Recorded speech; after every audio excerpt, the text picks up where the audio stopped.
Fais ça pour vrai, là? Ben oui. Ok. Get out! Get out! Get out!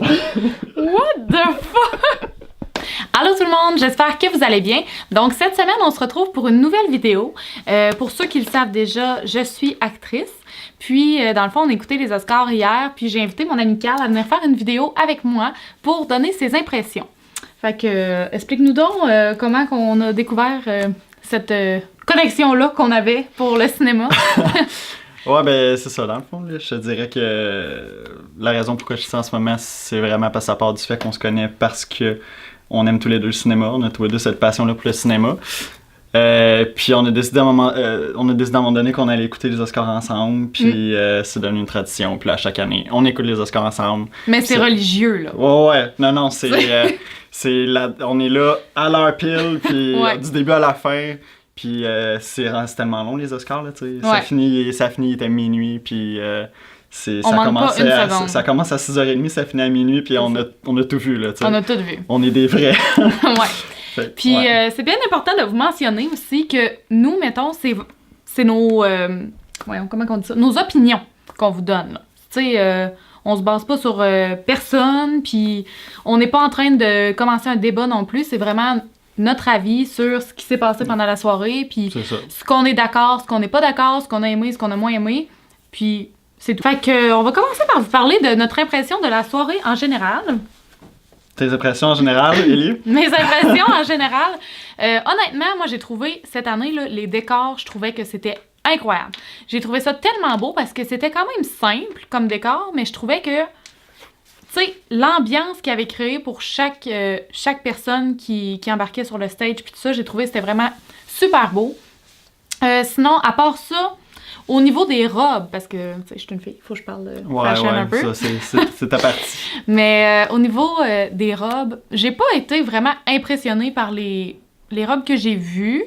Oui, il y en avait qui étaient belles, mais je trouvais pas que c'était... Tu sais, il y a des années que j'avais des robes coup de cœur. Là, cette année, il y en avait plus que je me disais « Oh mon Dieu, je peux pas croire que quelqu'un porte ça. » Whoopi Goldberg. C'est ça. Oh mon Dieu, c'était épouvantable. Puis avec les bottes de construction en dessous de la robe, si vous avez vu ça sur le tapis rouge, moi, ça m'a... C'était excellent. Ça m'a scié deux jambes, je pense. Ouais. Pour ce qui est des performances artistiques, j'ai trouvé que c'était... C'était pas la meilleure année, mettons. Non, c'était pas la meilleure année, c'était léger. Tu sais, il y a une année qui avait fait venir U2, là. Puis là... Céline Dion. Ouais, Céline. Tu sais, là, c'était comme... En tout cas, ça, j'ai trouvé ça un peu plus moyen. Puis toi, comment t'as trouvé ça? C'était une bonne année pour les Oscars quand même, moi, j'ai trouvé. Je trouvais que les nommés, c'était tous des super de bons nommés. Ben, nominés, c'est nominé qu'il faut dire. Nominés, oui. Tous des super de bons nominés. Moi, j'aime beaucoup Jimmy Kimmel. Fait que c'est lui qui animait le gars-là. Je trouve qu'il a fait une super belle job. Là, il l'a animé pour une deuxième fois. Je suis content qu'il ait laissé sa chance une deuxième fois parce que l'année passée, fiasco total à la fin. Donc, je suis content qu'il redonne la chance à Jimmy Kimmel. Il est vraiment bon. Moi, en tout cas, il me fait beaucoup rire. Puis c'est quand même drôle aussi les petits inside jokes qu'il y a eu par rapport au fiasco de l'année passée, justement. Là, j'imagine que tout le monde est au courant, là, mais l'année passée, ils ont... c'est la mauvaise enveloppe qui s'est retrouvée à la fin là, pour le titre de meilleur film. Fait que ils ont nommé La La Land, mais finalement c'était pas du tout La La Land. C'était Moonlight. C'était Moonlight qui gagnait, fait que énorme malaise. Puis tu sais, tout le monde était rendu sur le stage, fait que c'était un peu gênant. C'est assez... mais bon. Donc c'est ça pour ce qui est de nos impressions générales sur la soirée. Puis maintenant, on va passer plus aux catégories, dans le fond... ce qu'on a trouvé, si on est en accord ou en désaccord avec les gagnants, puis ce qu'on a pensé aussi de leur performance dans les films. Ouais. Donc, on va y aller ici. Là, on a une mémoire sur les genoux.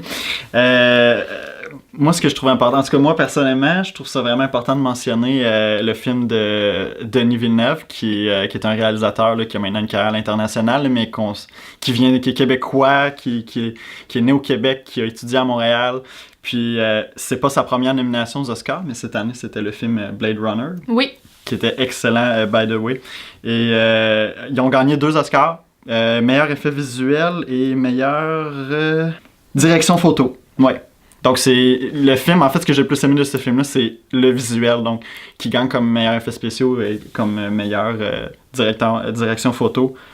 J'étais vraiment, vraiment, vraiment content. Mais il faut dire aussi qu'on est vraiment fiers parce que c'est quelqu'un de chez nous. Fait que vraiment, là, tu sais, c'est la fierté de voir que quelqu'un de chez nous est capable de réussir à se rendre où est-ce qu'il est rendu. Tu sais, je veux dire, il y a quand même un film qui a gagné 2 Oscars présentement. Là. C'est quand même pas rien. Puis il a été nominé pour son dernier film, Arrival. Ouais. On va commencer par meilleur acteur de second rôle, parce que c'est d'ailleurs la première catégorie qui est présentée aux Oscars.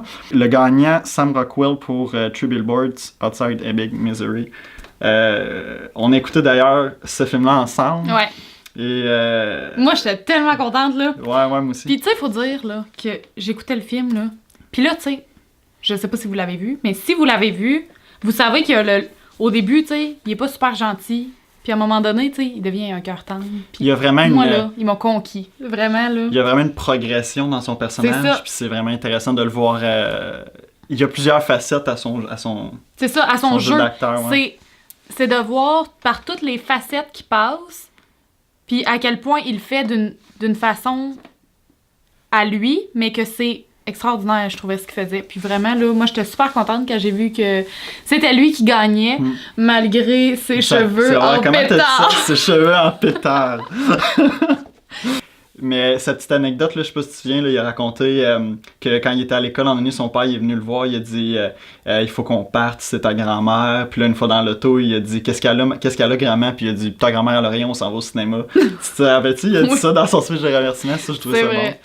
Puis non, mais c'est de voir aussi que j'ai trouvé ça le fun parce qu'il était humble, tu sais, il a reçu son prix, mais il était content, puis il a pris le temps aussi, tu sais, de saluer le travail de ses collègues, tu sais. On va parler des costumes, parce que ça a encore rapport avec le côté fashion, fait que ça, c'est ma branche.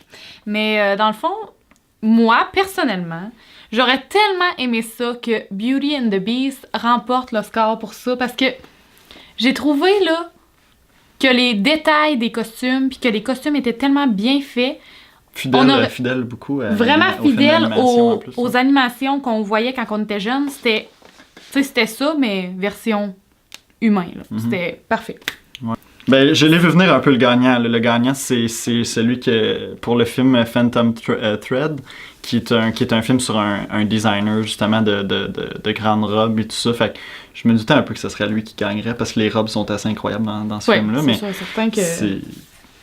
Moi, toi, ça me dérangeait pas. Ça me fait une chaud du froid n'importe qui gagne. Là. Je suis bien content pour eux autres. La catégorie meilleur scénario original. Ça, c'est le fun de cette catégorie-là parce qu'il y a aussi la catégorie meilleur scénario adapté, donc quand c'est basé sur un livre, sur n'importe quoi aussi, mais j'aime bien la catégorie scénario original, c'est vraiment un scénario qui part de rien. De voir à quel point ils sont capables de développer puis de pousser leur idée. Tu sais que des fois, tu te dis, mon Dieu, j'aurais jamais imaginé une affaire de même, j'aurais jamais pensé quelque chose comme ça. C'est beau à voir. Alors, le gagnant, c'est, comment il s'appelle, Jordan Peele, ou Peele, en tout cas. Puis c'est pour le film Get Out qui a gagné. Et s'il y a bien un film cette année qu'on a vu que le scénario était original, c'est bien ça. C'est Get Out. Je sais pas si vous l'avez écouté, mais moi, quand on a fini de l'écouter, Carl l'avait déjà vu avant que je l'écoute. Puis après ça, on a décidé qu'on l'écoutait ensemble. Mais quand il m'a demandé « Ah, qu'est-ce que t'as pensé du film? » Je savais même pas si j'aimais le film ou non. Ah, c'était bouche bée, mais raide. Parce que c'est pas que le film n'était pas bon. C'est juste que... Qu'est-ce que c'est ça? Ouais, genre, tout le long du film, c'est spécial. Là. T'es genre, mon Dieu, tu comprends pas trop ce qui va se passer. Puis si vous l'avez pas vu, comme Carl l'a dit, faut pas regarder la bande-annonce. Ça gâche tout. Ça, vraiment, faut vraiment pas l'écouter. Parce que, tu sais, tu vois déjà ce qui va arriver. Fait que c'est plate. À bien y penser, quelques jours plus tard, je trouve que c'est vraiment quelque chose de... Ben, premièrement, ça sort des films qu'on est habitué de voir. Ouais, ça sort vraiment de l'ordinaire. Je trouvais que ça faisait changement. Puis on s'attendait pas... Tu sais, mettons, moi, en tout cas, je m'attendais pas à une finale comme ça. Puis j'ai trouvé que, tu sais, c'était vraiment un scénario... Non, écoute, je connais personne, avec toutes les personnes à qui j'en ai parlé, il y a personne qui me dit genre, ah ben moi, je l'ai vu venir un peu là. C'est impossible. Non, c'est impossible de voir venir la fin. À part si vous avez vu la bande-annonce, là. Quand on a vu la bande-annonce, là, oui, on voit venir certaines choses, mais si on n'a pas vu la bande-annonce, c'est vraiment impossible de prévoir ce qui va arriver là-dedans. Là. C'est complètement fou. Là. Dans la catégorie meilleur réalisateur. Bon. Moi, je suis un fan fini de Christopher Nolan. Cette année, il était nommé pour son film Dunkirk. J'aurais vraiment aimé que ce soit lui qui gagne, parce que Christopher Nolan, c'est mon réalisateur préféré. Finalement, c'est Guillermo del Toro qui a gagné pour son film Shape of Water. Bon. Faut qu'on fasse une confidence, là. Les films, on les a pas toutes vus. On les a presque toutes vus. Il y a juste 2 films qu'on n'a pas vus. Il y a juste 2 films. 2 seulement. Shape of Water, malheureusement, ça n'a pas donné qu'on l'a vu. Bravo, Guillermo. Bravo, Guillermo, mais... Nous, on se base vraiment sur ce qu'on a vu, puis on vous dit nos impressions sur ce qu'on a vu, mais on va être honnête, celui-là, on l'a pas vu. Non, celui-là, on l'a pas vu. On fera pas semblant qu'on l'a vu, là, parce que on l'a pas vu. Non, on l'a pas vu. C'est sûr qu'on va l'écouter quand il va sortir. C'est sûr. C'est sûr et certain, parce que shame on us. Ouais, shame on us, effectivement. Je suis déçu que ce soit pas Christopher Nolan, mais ça, c'est juste moi. Ouais, c'est une petite obsession. Ouais, mais ça. Parce que Dunkirk, c'est... La cinématographie de ce film-là, là, c'est du jamais vu, là. C'est pas des acteurs devant un écran noir, pas noir mais vert, un green screen là, qu'on appelle, là, puis 1 million d'effets spéciaux faits par ordi. Là, tout ce qu'on voit dans Dunkirk pratiquement est vrai. Là, c'est vraiment, les avions sont vraiment là, ils ont vraiment filmé dans les airs. Ça a vraiment été filmé sur la plage à Dunkirk, où il y a eu l'événement durant la Deuxième Guerre mondiale. Donc... Mais j'ai trouvé aussi ce film-là en général. Tu sais, les gens, il y en a qui ont vraiment pas aimé ça. Mais ils n'ont pas aimé ça parce que c'était comme une... Ils s'attendaient à avoir une histoire, ils s'attendaient à avoir une interaction avec les personnages, mais c'est pas ça que ce film-là voulait présenter. Tu sais, je veux dire, moi, c'est tellement venu me chercher des émotions, ce film-là. J'étais fâchée, puis à un moment donné, j'étais émue de voir... Tu sais, ce film-là, il m'a fait passer par plein d'émotions, mais pour des raisons que, justement, on dirait qu'on était avec ces soldats-là, puis qu'on vivait ce qu'ils vivaient. Si on va avec le jeu des acteurs de ce film-là, c'est aussi, il y a beaucoup de... Tu sais, il y a beaucoup d'émotions avec peu de mots. Ouais. Tu sais, si on compare avec le film The Revenant, que Léo a gagné son Oscar il y a 2 ans, c'est certain que les gens disaient « Ouais, mais il a quasiment pas parlé. » Ouais, mais le but d'être un acteur, c'est pas juste de parler. C'est de transmettre quelque chose juste dans la façon que tu joues, puis dans la façon que tu présentes tes choses, puis que tu vis l'émotion puis le personnage. L'autre catégorie que je voulais parler, c'est meilleur acteur. Il y avait Timothée Chalamet dans Call Me By Your Name, là, il était écœurant. Là. Il a vraiment une performance incroyable. C'est pas lui qui a gagné. Daniel Day-Lewis, à chaque fois qu'il est nommé, il gagne. Fait que je me suis dit, vu qu'il est nommé, il va gagner, mais finalement, c'est pas lui qui a gagné non plus. Daniel Kaluuya pour Get Out. Pour Get Out, oh mon Dieu! Il n'a pas gagné, mais je pense que tu as vraiment aimé sa performance. Vraiment. Lui. On va en parler de sa performance à lui pour vous faire une petite une mise en contexte. À un moment donné, il est assis dans un bureau et la mère de sa blonde l'hypnotise. Fait qu'elle brasse sa tasse de thé, puis elle est en train de l'hypnotiser.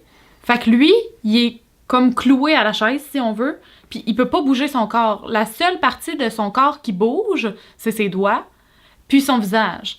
Mais de passer encore là autant d'émotions juste avec son visage, il peut pas bouger, il peut rien faire, puis... Parce qu'elle lui fait, quand elle l'hypnotise, elle lui fait revivre un moment vraiment difficile. Fait il est pas capable de bouger, puis il est en train de se remémorer des choses vraiment difficiles, puis là, son visage parle tellement. Puis il se remémore ces choses-là, mais tu le vois qu'il a pas envie de s'y remémorer, puis le visage qu'il fait, au début, c'est de la peur, c'est comme, qu'est-ce qu'elle est en train de faire, elle, puis pourquoi je suis plus capable de bouger. Non, il a peur, il comprend rien, il comprend pas ce qui arrive. Puis à un moment donné, les larmes, ils coulent, mais... pas des petites larmes genre banales là, tu sais, c'est des larmes là, c'est ça vient te chercher là, t'as le goût de te lever puis d'aller le serrer dans tes bras puis de dire hey, ça va aller là, tu sais. Puis même en même temps, il y a un peu de terreur dans son visage, fait que c'est vraiment une scène qui moi m'a troublé là, son jeu, j'étais vraiment puis c'est cette scène là aussi qu'ils ont présenté pour dire dans le fond quand ils présentent les scènes pour les nominer des meilleurs acteurs.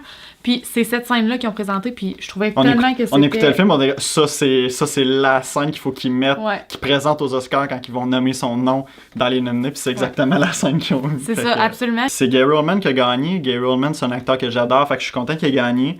Il faisait Winston Churchill dans le film The Darkest Hour. Super performance, Gary Oldman totalement transformé dans ce film-là, méconnaissable. Winston Churchill, c'était quelqu'un de très... il faisait peur quasiment aux gens, mais dans sa façon d'être, mais dans le fond, c'était pas du tout, c'était loin d'être une mauvaise personne. Là. Le film démontre beaucoup le côté vraiment humain aussi de Churchill. Performance de Gary Oldman, superbe, là. Donc il a gagné l'Oscar, je suis très content. Là. Très content pour lui aussi. OK, donc on va poursuivre. Next categories. Okay. C'est lui qui parle, excusez, c'est sa chaîne. On va poursuivre avec la catégorie meilleure actrice. Donc, est-ce que tu pourrais nous nommer les nominés, s'il vous plaît? Sally Hawkins de Shape of Water, qui était très bonne, évidemment. C'est le film que nous n'avons pas vu. Le film qu'on n'a pas vu. Margot Robbie pour Aitonia. Après ça, la fille de Lady Bird, je suis désolé, là, je sais pas comment prononcer son nom. Bon. Sinon, Meryl Streep, qui est nommée pour la énième fois aux Oscars, pour son rôle cette fois-ci dans The Post. Moi, The Post, là, vraiment, toutes les femmes, faut que vous voyez ça, parce que c'est un film tellement extraordinaire. C'est une femme qui a une entreprise, mais c'est la seule femme à la tête d'une entreprise dans ces années-là. C'est que des hommes. Puis elle va montrer, tu sais, essayer de montrer qu'une femme vaut autant qu'un homme. Mais tu sais, c'est sûr et certain que dans ce film-là, au départ, les hommes, ils en ont absolument rien à faire de son point de vue. Puis tranquillement, pas vite, tu sais, elle finit qu'elle met son pied à terre, puis qu'elle va aller à... Moi, la scène là, qu'ils ont montré, justement, là, quand ils ont montré les nominés, là, quand elle remet le monsieur à sa place, là, je pense que c'était ma scène préférée. J'étais là, maudit que je l'aime. Maudit que je l'aime. Elle est tellement bonne, ça me fait capoter. C'est Frances McDormand qui a gagné. Bon, moi, c'est vraiment elle que j'étais sûr qu'elle a gagné. Là, ouais. Elle a gagné le Golden Globe quelques semaines avant là, pour son rôle dans Three Billboards. Frances McDormand, c'est déjà une légende. C'est son deuxième Oscar. Elle avait déjà gagné pour son rôle dans le film Fargo, qui est aussi un film excellent. Sa performance était incroyable dans Three Billboards. Elle est tellement convaincue, vraiment, vraiment convaincante. Tu sens que cette femme-là a mal. Ouais. Tu sais, elle a perdu sa fille, là, puis tu peux quasiment sentir là, les couteaux qui rentrent dans le corps, tellement que ça y fait mal. Puis c'est incroyable. Puis j'ai trouvé que c'était un très bon film. Ouais, fait que je suis super contente que ce soit elle qui a gagné. Puis, tu sais, ça n'enlève rien à Meryl Streep. Là. Je trouvais que c'était excellent sa performance, mais je me disais... Tu sais, on le sait déjà qu'elle est bonne, on sait déjà qu'elle est incroyable. La dernière catégorie, la catégorie la plus fail. On peut pas donner notre avis là-dessus parce qu'on l'a pas vu. Est-ce que j'étais un petit peu déçu? Pas déçu qu'elle ait gagné, déçu que le film qui a gagné, je l'ai pas vu. J'aurais aimé que Three Billboards gagne, je pense. Ouais. Moi aussi, je suis d'accord avec ça. Ou bien Dunkirk. Ouais. Fait qu'on a pas mal passé au travers des catégories qui nous intéresse le plus, je dirais. Ouais. Donc, c'est ce qui va conclure la vidéo. N'hésitez pas à nous laisser en commentaire vos impressions puis vos avis sur les catégories si vous avez écouté les Oscars. Si jamais vous avez envie de revoir Carl dans mes vidéos, laissez-lui un petit thumbs up pour qu'on puisse laisser un commentaire pour qu'il revienne sur ma chaîne puis qu'on vous fasse d'autres reviews comme ça, soit sur des films qu'on a écoutés ensemble ou des trucs comme ça. Puis on va se revoir dans une prochaine vidéo. Bye tout le monde! Ah oui. Moi, c'est parce que je donne un bec à la fin de mes vidéos. C'est pour ça. Mais toi, tu peux pas faire ça parce que c'est bizarre.